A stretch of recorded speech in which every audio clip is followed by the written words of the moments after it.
Kembali di live update Tribun News, kita menuju informasi berikutnya.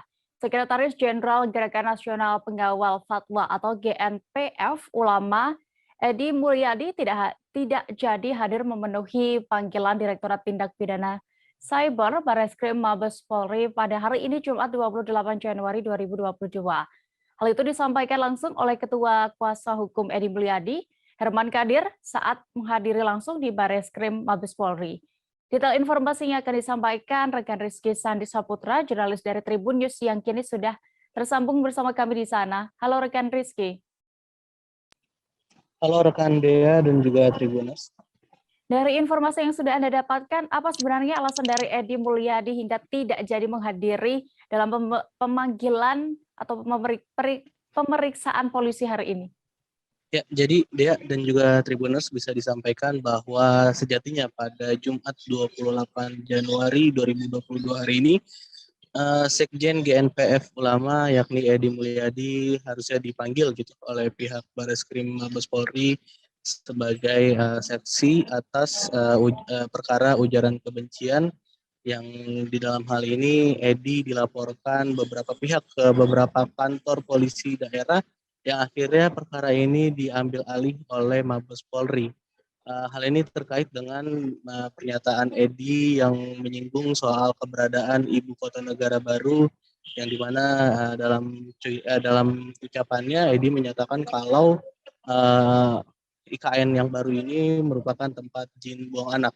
Kendati begitu, tadi kehadiran Edi hanya diwakilkan oleh tim kuasa hukum, yang dimana dalam hal ini Ketua Tim Kuasa Hukum dari Edi Mulyadi, Herman Kadir, menyatakan kliennya urung hadir itu dikarenakan adanya kesalahan prosedur atau tidak menerimanya prosedur pemanggilan yang dilakukan oleh kepolisian, karena dirinya menilai ini tidak sesuai dengan kitab Undang-Undang Hukum Acara Pidana pasal 227 ayat 1, di mana yang menerangkan kalau dalam pasal tersebut pemanggilan untuk saksi itu diberikan batas waktu 3 hari. Sedangkan tadi Herman Kadir menyatakan kalau kliennya baru dipanggil itu, baru dilayangkan surat itu pada Rabu kemarin gitu, tanggal 26 Januari. Alhasil dirinya menilai ada kesalahan prosedur atau tidak sesuainya prosedur yang ada di dalam KUHP terhadap pemeriksaan yang sejatinya dilakukan untuk kliennya tersebut ya. Ya, lalu selanjutnya apa yang dilakukan setelah dari tim kuasa hukum termasuk Edi Mulyadi sendiri juga setelah urung hadir? Ya, tadi Herman Kadir menyatakan kalau pihaknya sudah menemui tim penyidik dari Ditpid Siber Barreskrim Polri untuk meminta kepada kepolisian untuk menjadwalkan ulang pemeriksaan begitu dengan mekanisme sesuai dengan prosedur KUHP, yakni H-3 sebelum dilakukan pemeriksaan. Tadi dirinya juga sudah melayangkan surat permohonan tersebut kepada Barreskrim begitu, dan sudah direspon oleh pihak Barreskrim begitu dia. Dari atas kasus ini apakah Edi Mulyadi sempat mengalami teror atau bagaimana dari penjelasan kuasa hukumnya?